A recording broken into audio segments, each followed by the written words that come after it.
안녕하세요, 여러분. 네, 사무자동화 산업기사 필기 기출문제를 처리하겠습니다. 자, 이번 단원에서는 정보통신 개론 41번부터 진행하도록 하겠습니다. 먼저 41번 문제입니다. 전진 오류 수정 방식에 대한 설명 중 옳은 것은 그랬습니다. 자, 전진이다. 이거는 이제 뭐의 약자가 되냐면 forward, 그 다음에 error, 그 다음에 correction. 자, 이것의 약자가 되겠고요. 통신회선에서 발생하는 오류를 제어하기 위한 방법의 하나가 되겠습니다. 그래서 얘는 전송하기 전에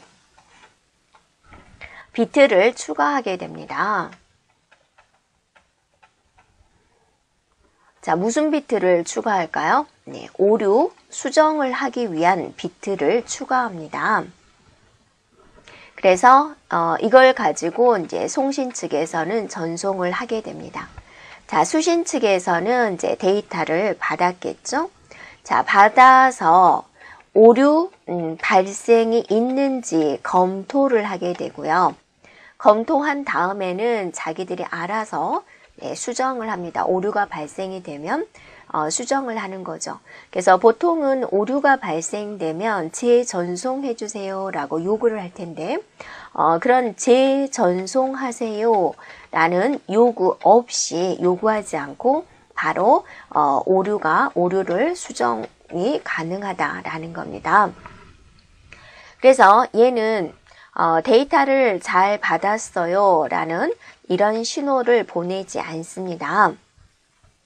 네, 그래서 얘는 이제 오류, 검출과 수정을 다 동시에 수행하는 방식이 되겠죠.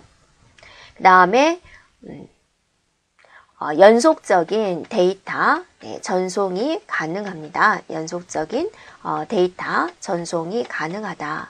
이런 특징을 가지고 있습니다.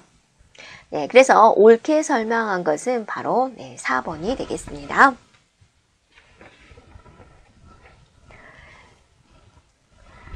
네, 42번 문제입니다. 네, 프로토콜의 기본 구성 요소가 아닌 것은 그랬습니다. 자, 프로토콜이다 라는 것은 무엇이냐면 통신 규약이 되는 거죠. 통신할 때 지켜야 될 약속을 기술을 하는 건데 그럼 어떤 내용이 들어가도록 그 기술을 해야 되느냐. 구문, 의미, 타이밍 이 세 가지가 포함되도록 기술을 해야 됩니다 라는 거죠. 구문은 이제 여러 가지 문법적인 요소입니다. 그래서 데이터에 대한 형식이라든지 이런 것들을 이제 기술을 하는 것이고요. 자, 의미는 이제 뭐냐면 여러 가지 이제 제어 정보에 관련된 내용이 이제 들어가고 있고요. 타이밍이다라는 것은 뭐냐면 통신 속도라든지 그 통신 속도를 어떻게 조절할 것인지 그러한 것들을 이제 기술을 하고 있습니다. 그래서 아닌 것은 바로 1번이 되겠죠. 자, 43번입니다. 프로토콜에 대한 특성에 대한 설명 중 해당하지 않은 것을 고르세요 그랬죠. 자, 프로토콜에 대한 특징은 일단은 직접일 수 있다, 간접일 수 있다. 자, 이 말이 무슨 말일까? 회선 연결이 직접일 수 있고 간접일 수가 있다. 직접이라는 것은 직접 연결된 거죠. 그래서 포인트 투 포인트 방식을 의미를 합니다. 간접 방식이다 라는 거면 두 개의 개체가 A와 B가 있는데 바로 연결된 것은 우리가 직접이다 라고 하는 거죠. 간접이라는 것은 무엇이에요? 두 개체의 사이에 중간에 뭘 하나 거치는 거죠. 그래서 간접적으로 통신을 하는 방식이다 라는 거죠. 그래서 간접에는 우리가 멀티포인트 방식이 있고요. 또 방송망 이런 것들은 이제 간접이 되겠습니다. 그래서 프로토콜은 직접일 수 있고 간접일 수가 있다. 자, 그 다음에는 이제 표준일 수가 있다, 비표준일 수 있다.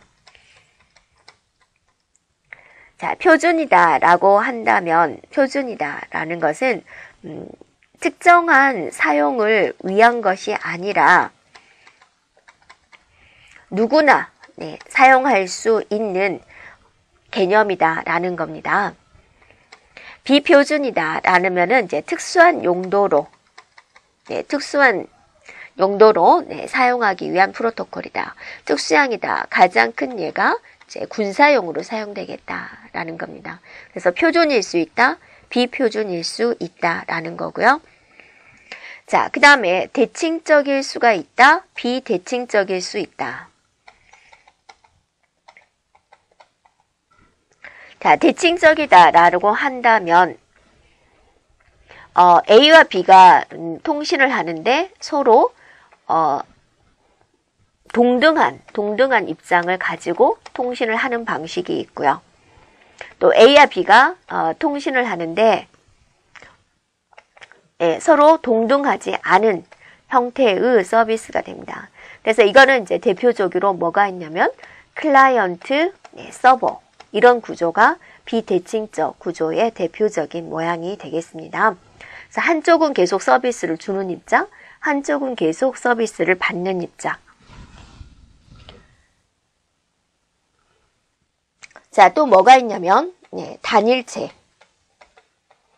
또 구조체의 특징을 가지고 있습니다. 단일체다라는 것은 개체의 기능을 하나로 구성을 하는 거죠. 구조적이다라고 한다면 그 프로토콜의 특정한 개체를 여러 개의 구조로 계층화시켜서 나타내는 그런 방식이다라는 겁니다. 그래서 또 프로토콜은 다중적입니다. 집중적은 아닙니다. 그래서 틀린 것은 바로 4번이 되겠죠. 자, 44번 문제가 되겠습니다. 데이터 프레임을 그랬습니다. 프레임이다라는 것은 여러 개의 문자다라고 생각해 주면 되고요. 연속적으로 전송을 합니다. 한 번에 하나의 문자를 보내는 게 아니라 여러 개의 문자열, 그러니까 몇 개가 될지는 모르지만 하나의 상자가 프레임이다라고 생각해 주면 돼요. 그래서 이렇게 연속적으로 보냈다라는 겁니다. 네, 그러다가 이제 오류 신호가 들어왔어요. 네, 그럼 내가 1번, 2번, 3번, 4번, 5번 이렇게 이제 보냈어요. 상대방한테. 그러면 이제 상대방은 검사를 하겠죠. 1번 잘 왔어. 2번 잘 왔어. 자, 3번에서 오류가 발생이 됐네. 그러면 3번 다시 전송해줘 라고 다시 이런 신호를 보내게 된다라는 거죠.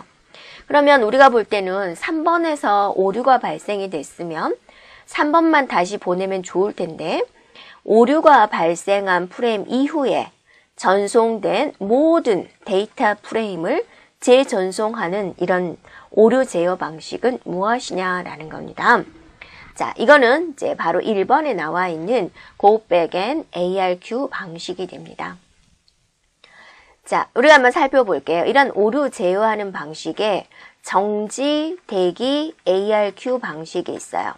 이거는 뭐냐면 하나를 전송을 하고 저쪽에서 1 보냈어요. 1번 잘 왔어. OK 신호를 보내면 또 두 번째 보내고 두 번째 잘 왔어 라고 신호를 보내면 또 세 번째 보내고 이런 방식이 돼요.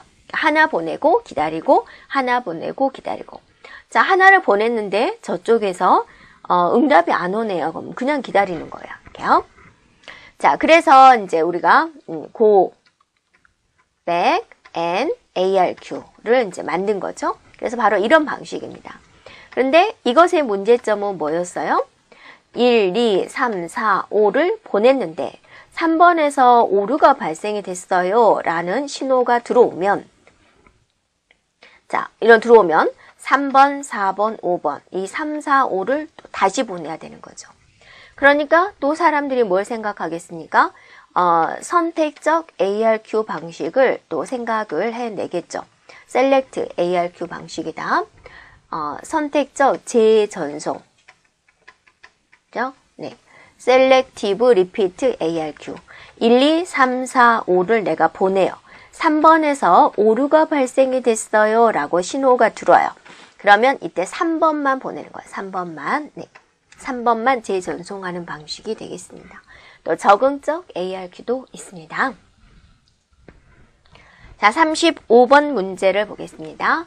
HDLC 프레임의 헤더에서 프레임을 송수신하는 스테이션을 구별하기 위해서 사용되는 스테이션 식별사는 그랬습니다. 자, HDLC 프레임 헤더다라고 했는데 여러분 HDLC가 어디서 나오나요? 전송 방식을 한번 따져보면은요. 우리가 비동기 전송이 있고 동기 전송이 있습니다. 동기 전송. 비동기 전송이다라고 한다면 하나의 한 문자만 보내는 거죠. 한 문자 보내고 쉬었다가 또 하나의 문자 보내고 그리고 이제 앞에다가 정지 비트 시작 비트, 정지 비트를 붙여서 이렇게 보내는 방식이 됩니다. 그래서 동기화를 시키지 않은 거죠. 그래서 내가 클럭 펄스가 이렇게 다면 상대방도 이렇게 들어와야지 이때 내가 명령어를 내리고 이때 받는 거죠. 그래서 이런 게 동기화를 맞춘다라고 그래요. 동기화 시킨다. 근데 얘는 비동기, 맞추지 않고 보내는 거죠. 그래서 많은 데이터를 보내기는 힘들어요. 자, 동기는 이제 맞추는 거죠. 동일한 클럭을 이용을 해서 전송하는 방식이 됩니다. 그래서 얘는 이제 문자 동기 방식이 있고 비트 위주 동기 방식이 있습니다. 문자 위주 동기 방식은 이제 뭐냐면 대표적으로 BSC 방식이 있고요. 비트 위주 전송 방식에 HDLC가 있다라는 겁니다. 그래서 여기서 말하는 HDLC입니다. 여러 개의 문자를 보내는데 그걸 프레임 단위로 보내게 됩니다. 그래서 얘는 맨 앞에 플래그라는 것을 두게 됩니다. 그래서 시작 부분을 플래그로 시작을 하게 되고요. 네, 그 다음에 이제 주소부가 오게 됩니다. 그래서 수신하는 스테이션에 대한 종류를 보여주고요. 네, 또 그 다음에 이제 컨트롤, 이게 이제 제어부가 됩니다.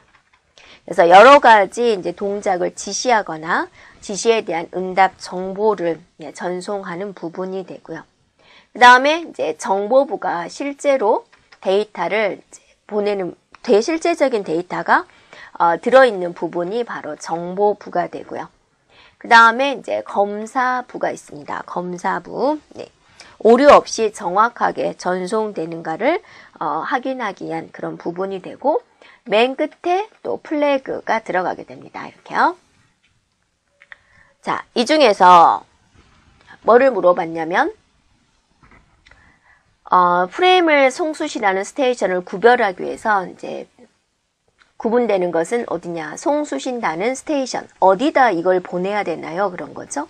그게 바로 뭐가 되냐면 주소부가 됩니다. 그래서 받을 사람 주소라고 생각해 주면 되겠습니다. 그래서 정답은 바로 1번이 되겠습니다.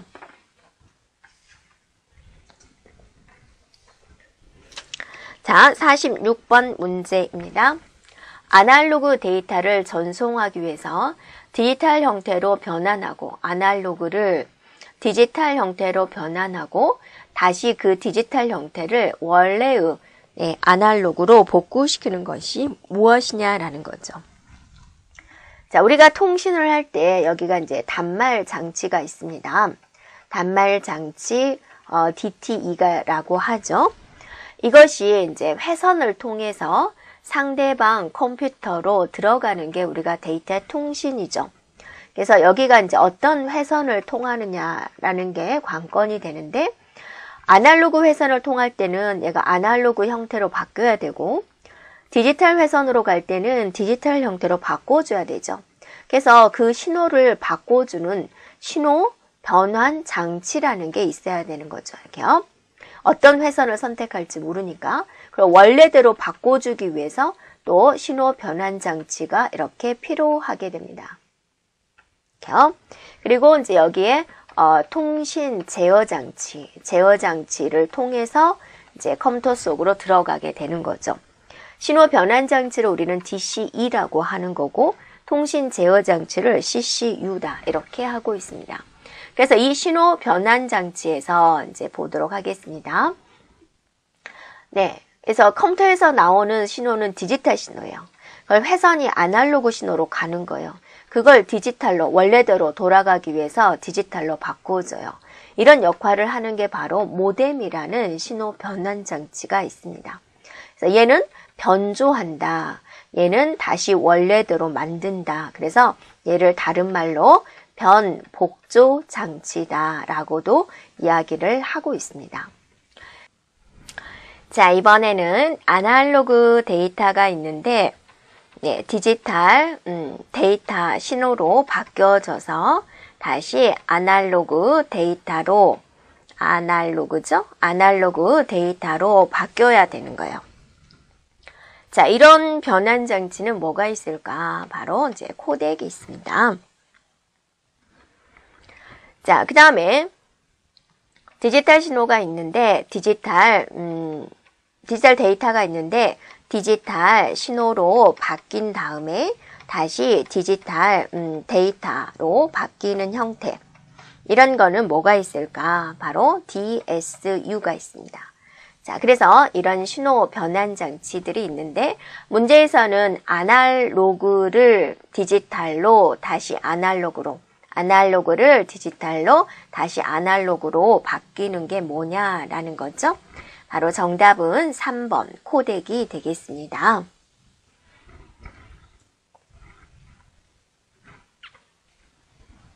(47번이) 되겠습니다. 아날로그 데이터를 디지털 신호로 변환하는 PCM 방식의 진행 순서를 바르게 나타낸 것은 그랬어요. 자, 이거는 무엇이냐면 이제 우리가 사람 음성 같은 게 이런 파형이죠. 근데 이거를 디지털 신호라는 것은 이제 바로 이렇게 만드는 거잖아요. 네, 어떻게 이렇게 만들 수 있을까라는 과정인데 총 3개의 과정을 거치게 됩니다. 제일 먼저는 이제 이렇게 있으면 이걸 잘게 쪼개요. 이렇게. 자, 잘게 쪼개 넣은 데다가 여기서부터 이제 여기까지 구간이죠. 여기에 이제 이거는 쪼갠다. 그거를 이제 좋은 말로 뭐라고 해요? 일정한 간격으로 나눈다. 이렇게 말을 하겠죠?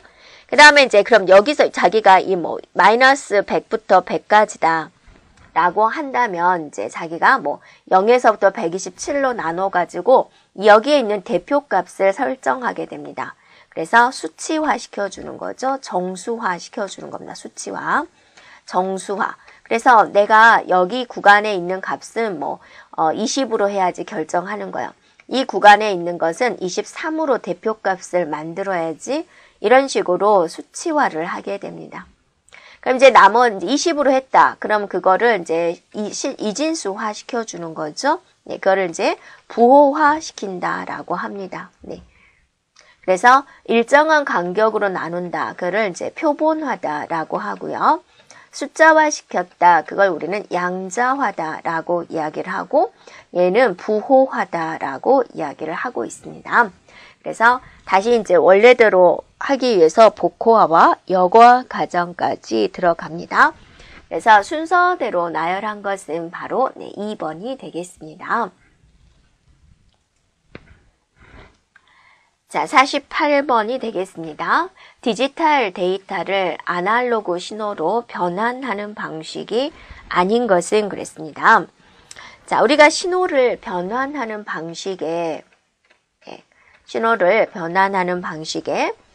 디지털 데이터를 디지털로 바꾸는 방식이 있죠. 그래서 얘는 이런 디지털 데이터를 이런 디지털 신호로 바꿔요.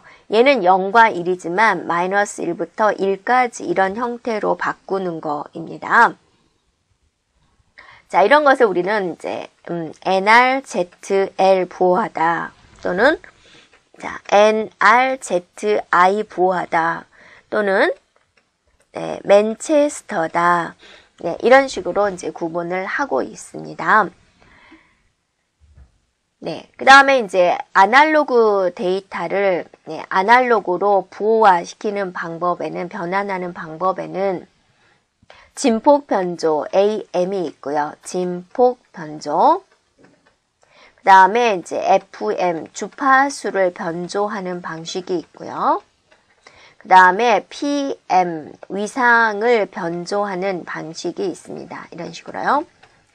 자, 그 다음에 이제 문제에서 디지털 데이터를 아날로그 신호로 변환하는 방법에는 자, 진폭 편의 변조에서 ASK, 주파수 편의 변조, FSK, 위상 편의 변조, PSK, 네, 진폭 위상을 두 개를 다 바꾸는 거, QAM, 이런 식으로 이제 종류가 있습니다. 그래서 아닌 것은 바로 3번이 되겠습니다. 자, 49번입니다. 광대역 통신망 ATM 셀의 구성으로 옳은 것은 그랬습니다. 자, 여기서 이제 ATM이다라는 단어가 나오는데요. 이게 이제 어디서 기술되는 그런 부분이 되냐면 우리가 이제 통신을 할 때 뭐가 있냐면 ISDN이 있습니다. 그래서 이거는 종합 정보 통신망이다라고 해요. 우리가 이제 과자 중에서도 종합 세트 그런 게 있죠. 또 설날, 추석 대비 종합 세트 이것저것 다 들어가 있잖아요. 얘가 나오기 전에는 이 하나의 회선에 한 개만 갔어요. 그러니까 뭐 전화를 할 때는 전화만 되고 통신을 할 때는 통신만 되고 팩스를 할 때는 팩스만 되는 거예요. 전화할 때는 통신이 안 되는 거예요. 그래서 이것의 이제 단점을 보완을 해가지고 이 하나의 회선에 전화도 할 수 있죠. 네, 통신도 할 수 있죠. 네, 팩스도 할 수 있죠. 이런 것들을 이제 한꺼번에 전송하는 게 종합정보통신망이다라고 합니다. 근데 이제 여기서 영화라든지 동영상의 속도가 좀 늦었어요. 그래서 얘보다 더 좋은 광대역 종합정보통신망을 이렇게 만들게 됩니다. 그래서 동영상의 속도를 해결을 했는데요. 어떤 방식으로 해결을 했냐면 내가 이만큼이 이제 보내줘야 될 동영상이다. 그러면 이렇게 쪼갰어요. 그래서 사용자의 모니터 화면에서 자, 얘를 다운로드 받게 해요. 여기까지만. 그래서 얘를 재생하고 있는 동안에 그 다음 거를 보여주는 거죠. 또 얘가 재생하고 있는 동안에 얘를 다운로드 받게 해주는 거죠. 그럼 사용자는 어떠세요? 모르죠. 그걸 내부적인 걸. 그래서 다운로드가 빨라졌네 라고 생각을 하겠죠. 이런 기술이 바로 ATM 기술이다라는 겁니다. 그래서 ATM의 그 셀, 이 셀이죠. 네, 이 셀이라고 말을 하고 있습니다. 그래서 이 ATM 셀은 어떻게 구성이 되어 있냐면 총 53바이트로 구성이 되어 있습니다. 그래서 헤더 부분이 있습니다. 헤더 부분이 5바이트 차지하게 되고요. 그 다음에 이제 셀 부분이 있습니다. 네. 셀 부분이 48바이트를 차지를 하게 돼요. 그래서 총 53바이트로 구성이 되어 있습니다. 됐죠? 그래서 정답은 바로 3번이 되겠습니다.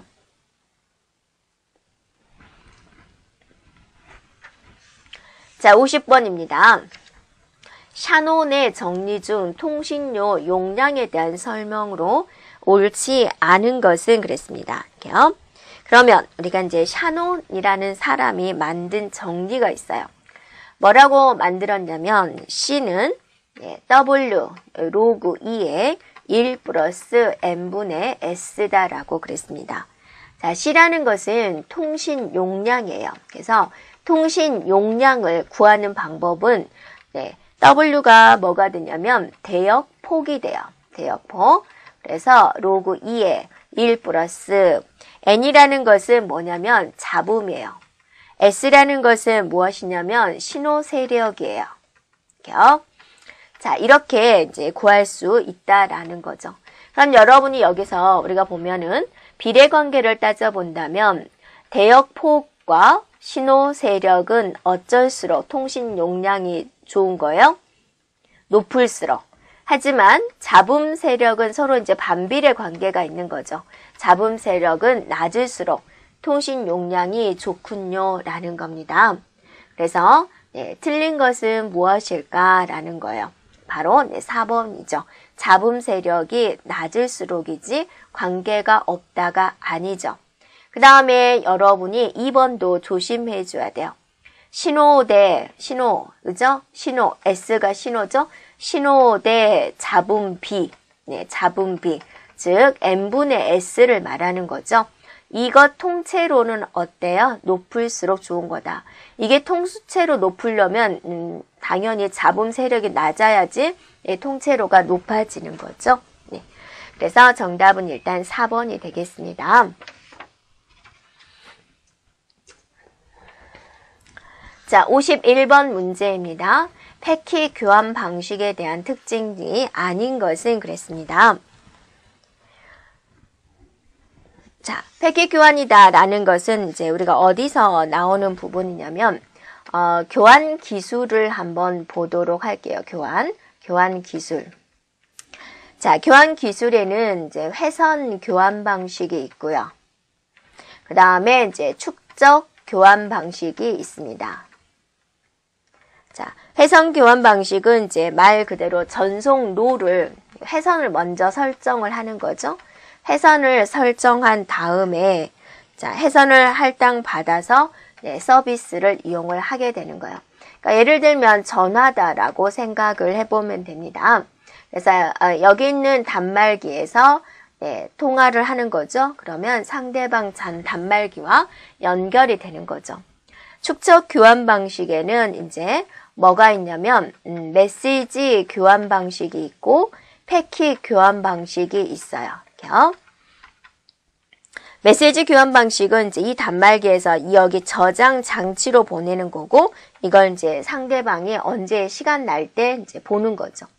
예를 들면 뭐가 있냐면 음성 사서함이 있습니다. 그래서 여러분이 이제 상대방이 전화를 안 받으면 음성 사서함에 남기는 거죠. 그러면 이제 B가 시간이 될 때 음성 사서함을 열어보는 이런 형태가 메시지 교환 방식입니다. 그래서 이제 메시지를 이렇게 저장 장치에 잠시 저장한 다음에 전송을 하는 이런 방식이 되겠고요. 패킷 교환 방식은 뭐냐면 내가 보낼 데이터가 이만큼이에요. 그럼 이제 얘네들을 잘라요.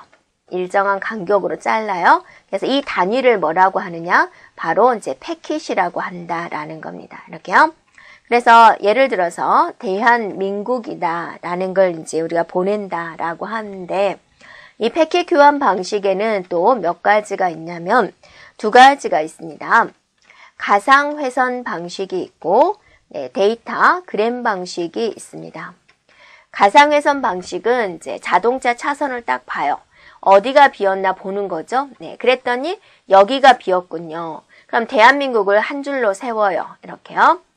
그래가지고 이 한 회선으로만 보내는 방식이 돼요. 그 순간적으로는 어떠세요? 이게 우리 집 도로인가 보다, 전용선인가 보다라는 걸 느끼게 되고요. 데이터그램은 차선을 정하지 않고 아무데나 보는 거, 어디가 비었지 해가지고 여기다 첫 번째 패킷을 보내고, 얘다는 두 번째 패킷을 보내고, 여기다도 또 보내고, 또 여기다 또 다시 보낼 수도 있겠죠? 이런 식으로 보내는 거예요. 경로 설정을 먼저 하지 않고 패킷을 그냥 순서 없이, 패킷을 순서 없이 내보내는 방식. 그럼 도착 지점에서는 어떠세요? 이거를 올바른 단어가 되려면 또 재조립하는 과정이 필요하겠죠. 자, 이런 패킷 교환 방식에 대한 특징이 아닌 것은 무엇이냐라는 겁니다. 자, 4번에 보면 데이터 전송되는 단위가 메시지다 그랬어요. 메시지가 아니라 얘는 전송 단위가 뭐가 되는 거예요? 바로 패킷 단위로 전송을 하게 되는 거죠. 그래서 틀린 것은 바로 4번이 되겠습니다. 자, 52번이 되겠습니다. 주파수 분할 다중화 방식에서 자, 신호들이 정기적인 중복 형상을 예방하기 위해서 중복되는 거죠. 서브 채널을 늘 사이에 위치한 것이 무엇이냐라고 그랬습니다. 자, 주파수를 분할해서 그곳에다가 여러 가지 정보를 실어서 보내자라는 의도가 되는 거죠. 그러면, 네. 자, 이게 이제 통신 회선이다. 그러면 여기는 SBS에다 주고, 얘는 MBC에다 주고, 네. 그 다음에 이제 일단은 뭐 KBS에다 주고, 나름대로 하겠죠. 그래서 예를 들어서 뭐 TBS도 있고, 네. 그래서 이제 뭐 89.1MHz. 그럼 이제 그 다음에는 어때요? 89.2MHz 하지 않죠. 어느 정도 간격을 벌려줘야 된다라는 겁니다. 이 간격을 벌리지 않으면 혼선이 오겠죠. 얘가 89.2로 하면 어떠세요? 경계선이 있는 값에서 오류가 발생이 될 거예요. 그래서 넉넉하게 간격을 유지해 주는 게 좋습니다.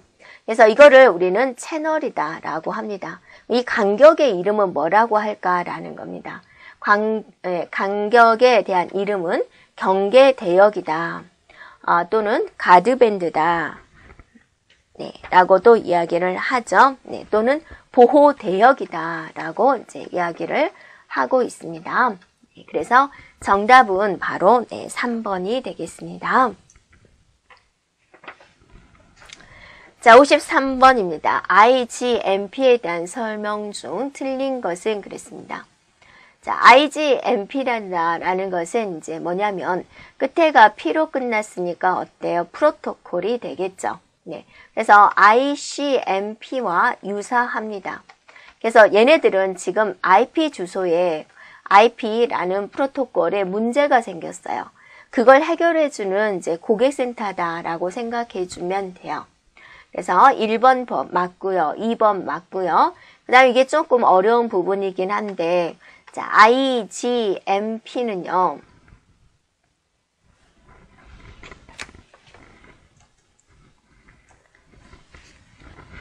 자, IGMP는 뭐라 그랬어요?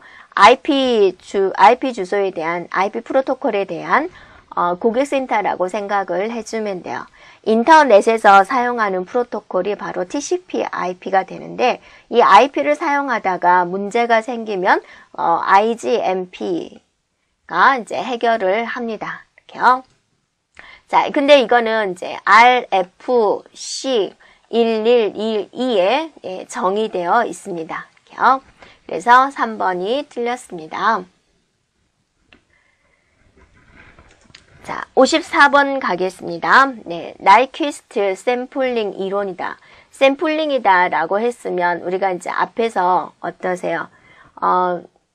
배웠죠. 샘플링 한다. PCM 과정에서 샘플링 한다 라는 말이 있었을 겁니다. 자, 그래서 얘는 뭐냐면 나이퀴스트의 샘플링 법칙이다 라고 해가지고 이거를 이제 적절한 샘플로 간격을 취하는 거죠. 이렇게. 근데 이 간격을 조밀하게 취하느냐 널렁널렁하게 취하느냐라는 거죠. 그래서 너무 간격을 벌려주면은 유실이 너무 심하겠죠. 너무 잘게 취하면 어떠세요? 용량이 또 많아지는 그런 게 있습니다. 그래서 적절한 샘플링 간격을 취하자라는 거죠. 이거는 뭐죠? 샘플링 간격을 취하자, 샘플링에 관련된 거다라는 거죠. 샘플링이 바로 뭐였어요? 바로 표본화가 되는 거죠. 됐죠? 그래서 정답은 바로 1번이 되겠습니다.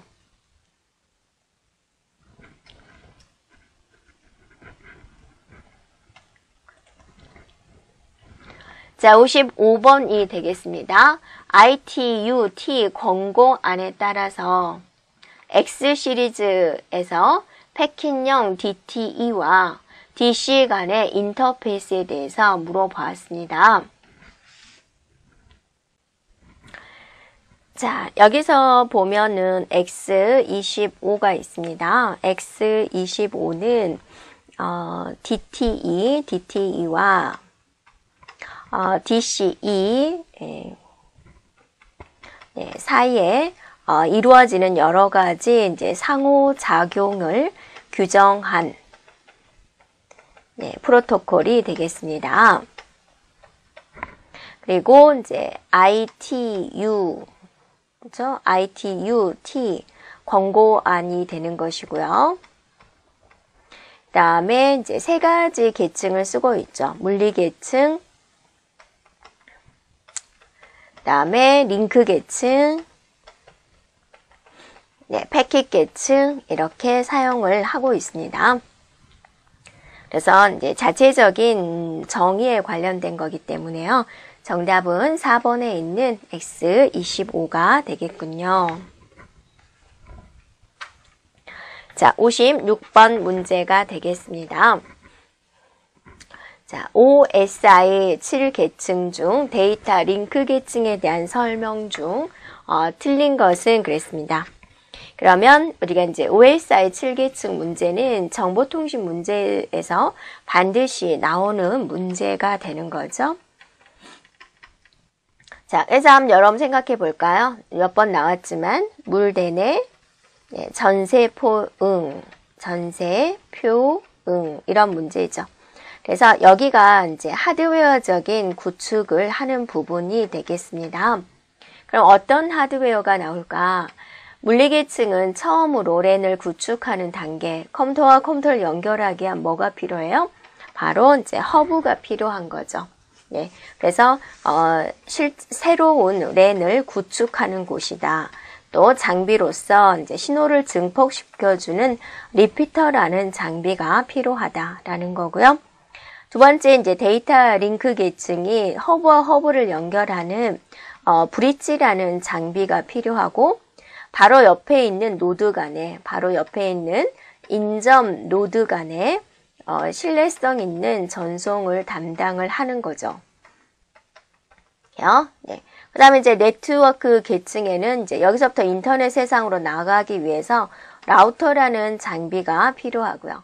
라우터라는 장비는 어디로 가면 빨리 도착할 수 있을까? 최단 경로 설정을 하게 되는 부분이 되겠습니다. 네, 그래서 데이터 링크 계층에 대한 설명 중 틀린 거고요. 그러면 또 데이터의 전송 단위를 보면 일단 얘는 이제 비트 스트림 단위로 처리를 하고요. 얘는 프레임 단위로 처리를 하고요. 자, 이거는 이제 패킷 단위로 처리를 하게 되죠. 네. 그 다음에 이제 전송 계층에서는 세그먼트, 네, 세그먼트 단위로 처리를 하게 되고요. 자, 그 외에는 이제 메시지 단위, 또 메시지 단위, 네, 메시지 단위 이런 식으로 이제 처리를 하게 됩니다. 그래서 데이터 링크 계층에서는 이제 프레임 단위로 처리를 한다. 맞죠? 이번에 하위 2계층에 해당이 된다. 맞죠? 네. 전송 데이터에 신뢰성 있는 전송을 하기 위해서는 흐름 제어, 오류 제어가 되어야 됩니다. 그래서 틀린 것은 바로 네, 3번이 되겠죠. 57번입니다. 정보통신에 대한 설명 중 틀린 것은 그랬습니다.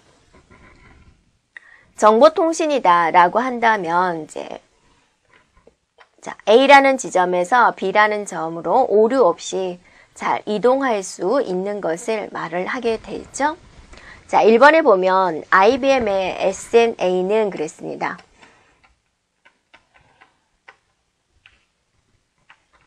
컴퓨터 간 접속을 용이하게 체계화된 네트워크 방식이다 라고 그랬는데요. SNA는 이제 시스템, 네트워크,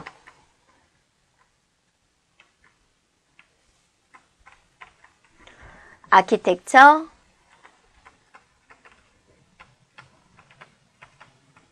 자, 이것의 이제 약자가 됩니다. 그래서 이제 IBM에서 호스트 컴퓨터와 단말기 사이에 통신을 하기 위해서 독자적으로 개발한 통신망 구조가 되겠습니다.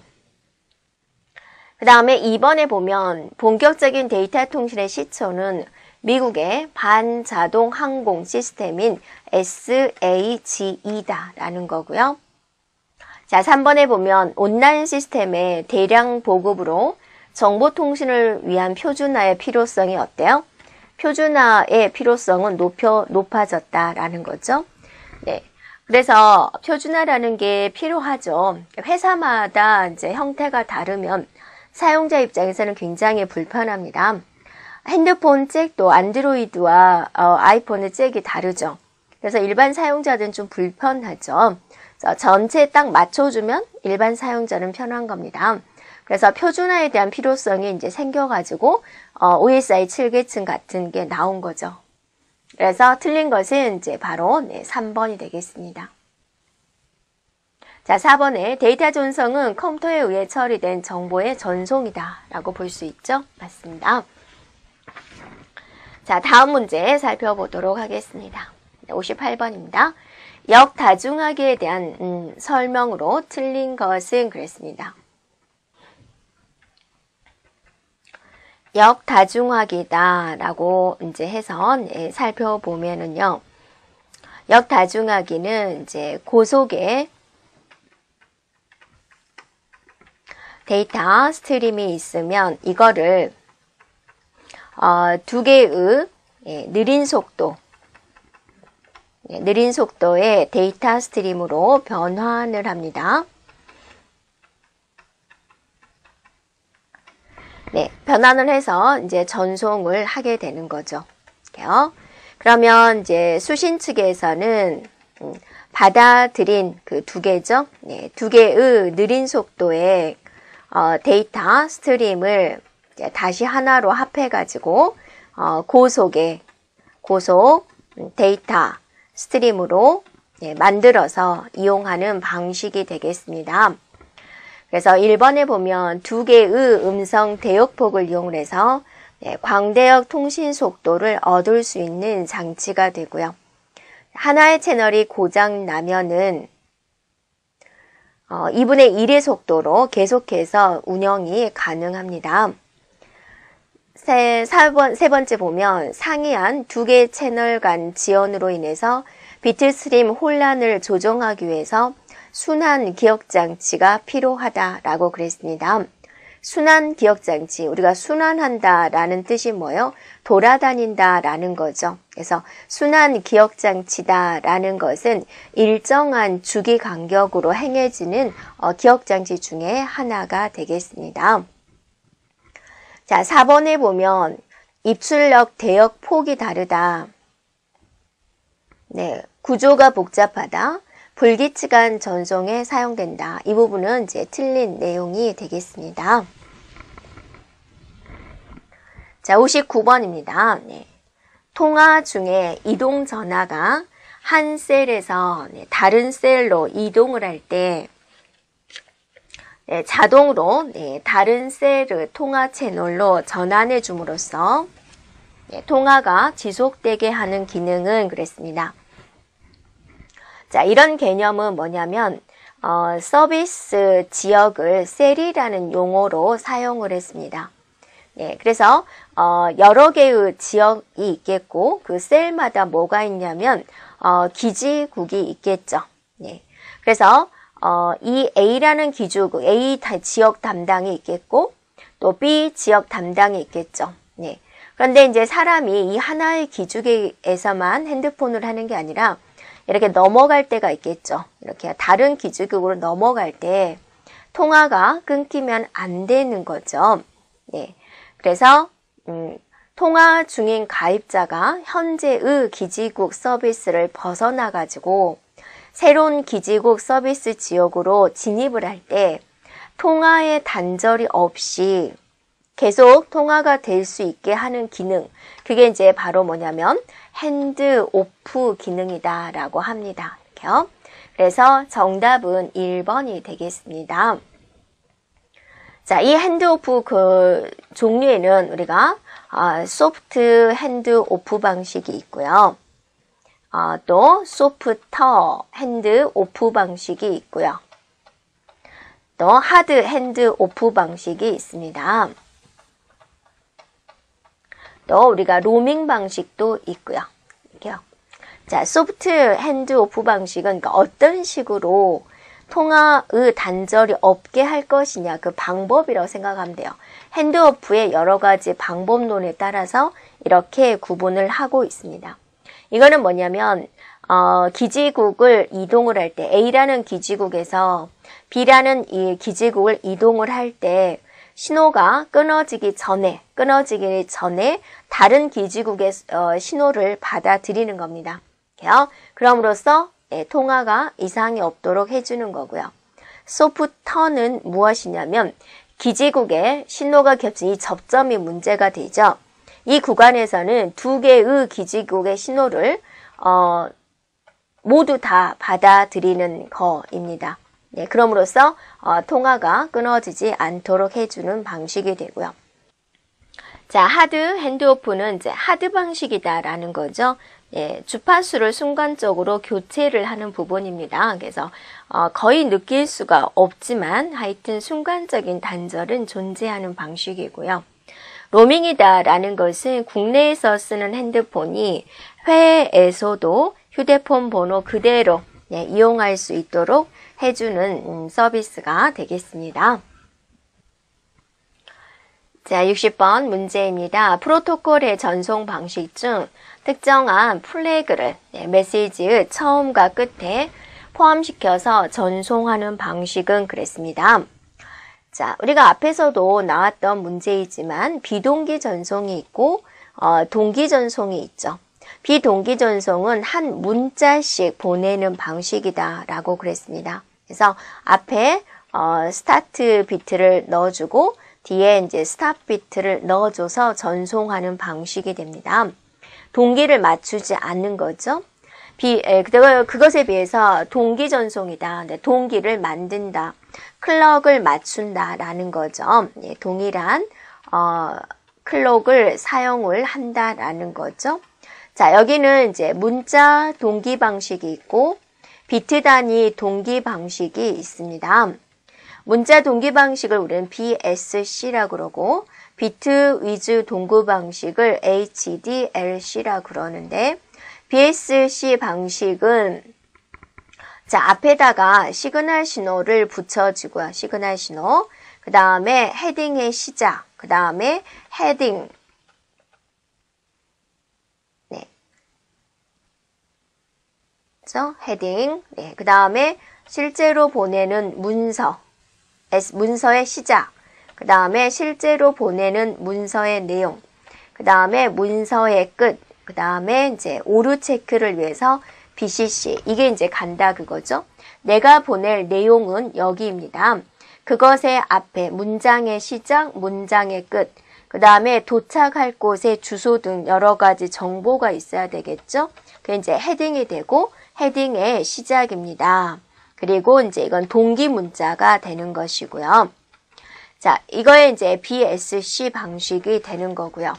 HDLC 방식은 이제 어떤 방식이냐면 내가 보낼 부분을 뭐냐면 인포메이션이다.